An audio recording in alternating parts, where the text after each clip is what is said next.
కాంగ్రెస్ ప్రభుత్వం 6 నెలల్లో అన్ని వర్గాలను మోసం చేసిందని ఆరోపించారు BRS working president KTR. CM Revanth Reddy ఇచ్చిన హామీలు అమలు చేయడంలో విఫలమయ్యారని విమర్శించారు. ఉద్యోగాల నోటిఫికేషన్, రైతు రుణమాఫీ, క్వింటాలకు 500 రూపాయల బోనస్ ఏమైందని ప్రశ్నించారు. పట్టభద్రుల ఎమ్మెల్సీ బీఆర్ఎస్ అభ్యర్థి రాకేష్ రెడ్డికి మొదటి ప్రాధాన్యత ఓటు వేసి గెలిపించాలన్నారు. గ్రాడ్యుయేట్ కాంగ్రెస్ అభ్యర్థి తీన్మార్ మల్లన్న తన గొంతును సొంత అవసరాలకు వినియోగించుకోవడం తప్ప ప్రజలకు చేసిందేమీ లేదన్నారు మాజీ మంత్రి జగదీష్ రెడ్డి. నల్గొండలో నిర్వహించిన గ్రాడ్యుయేట్ ఓటర్ల సమావేశంలో పాల్గొన్నారు బీఆర్ఎస్ నేతలు. పెద్దగా ఆలోచించవలసిన పరిస్థితిగా ఇంకోటి కానీ లేదు. ఇవాళ అభ్యర్థుల లిస్టు చూస్తేనే స్పష్టంగా అర్థమవుతా ఉంది. ఒకవైపేమో బ్రహ్మాండంగా మీలాగా కష్టపడి రైతు కుటుంబం నుంచి వచ్చి చదువుకొని గోల్డ్ మెడల్ సంపాదించిన తమ్ముడు, ఇంజనీరింగ్ చదివిన తమ్ముడు ఒకవైపు ఉన్నాడు. అమెరికాలో ఫేస్బుక్ లాంటి కంపెనీలో, సిటీ బ్యాంక్ లాంటి కంపెనీలో 7 సంవత్సరాలు పనిచేసి అవసరమైతే అక్కడే స్థిరపడే అవకాశం ఉన్నా అది వదులుకొని నా తెలంగాణకి ఏమైనా చేయాలి, నా దేశంలో ఏమైనా చేయాలని చెప్పి ఇక్కడికి వచ్చిండు రాకేష్. ఒక దిక్కున్నాడు. ఇంకో దిక్కు కాంగ్రెస్ అభ్యర్థి నాకంటే బాగా మీకే తెలుసు. తెల్లారి లేస్తే బూతులు మాట్లాడడం, తెల్లారి లేస్తే కేవలం పెద్దవాళ్ళని తిడితే పెద్దవాళ్ళని అయిపోతానని విధంగా ఎవరుంటే వాళ్ళను నోటికొచ్చినట్టు తిట్టడం, బెదిరించడం, బ్లాక్మెయిల్ చేయడం.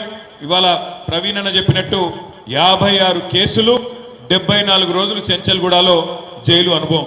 ఇది కాంగ్రెస్ పార్టీ యొక్క గొప్ప అభ్యర్థి యొక్క గుణగణాలు. అందుకే దయచేసి ఆలోచించండి. పట్టభద్రులు ఎవరికి పట్టం కట్టాలి? మరి ఒక విద్యావంతుడికి పట్టం కడతారా? ఒక బ్లాక్ మెయిలర్కు, చీటర్కు పట్టం కడతారా? దయచేసి మీరు ఆలోచించాలని నా ప్రార్థన. మరి ఈ సందర్భం ఎట్లాంటిది అంటే, ఈ ఎన్నికతో ప్రభుత్వాలేమీ మారిపోవు, కింద మీద కావు. కానీ ప్రభుత్వం ఇచ్చిన ప్రతి మాటను అక్కడ తప్పకుండా శాసన మండలిలో, శాసనసభలో అడిగేటోళ్ళు ఉండాలి, ప్రజల తరపున కడిగి పారేసేటోళ్ళు ఉండాలి. ఈ టైంలో ప్రభుత్వం ఇక్కడ స్థిరంగా ఉన్నప్పుడు జరగవలసింది ఒకటే. అక్కడ శాసన మండలిలో ఉండేది బాకా ఊదేటోళ్ళు ఉండొద్దు. ప్రభుత్వం బాజా బజాయించి ప్రజలకు ఇచ్చిన మాట నిలబెట్టుకునే విధంగా గొంతు విప్పే రాకేష్ రెడ్డి గారికి అవకాశం ఇవ్వండి. బీజేపీ అభ్యర్థి ఉన్నాడు కానీ ఆ అభ్యర్థి ఎవరెవరికి తెలియదు. ఆయనకు గొంతు ఉన్నదా లేదా, మాట వస్తుందా లేదా కూడా తెలియదు. మనం ఎవరు ఎన్నడూ వినలేదు. రాకేష్ పుట్టక ముందు నుంచి ఆయన రాజకీయాల్లో ఉన్నాడు, ఆ బీజేపీలో ఉన్నాడు. ఓట్లు వచ్చినాడు, పోటీ చేస్తాడు, మళ్ళీ పోతే మళ్ళీ 5 ఏళ్ల తర్వాతనే వస్తాడు తప్ప ప్రజలకు ఇప్పుడు కనపడాడు, ప్రజల మాటలు ఇప్పుడు వినిపించాడు, ప్రజల కొరకు పనిచేసిన అలవాటు కూడా లేదు.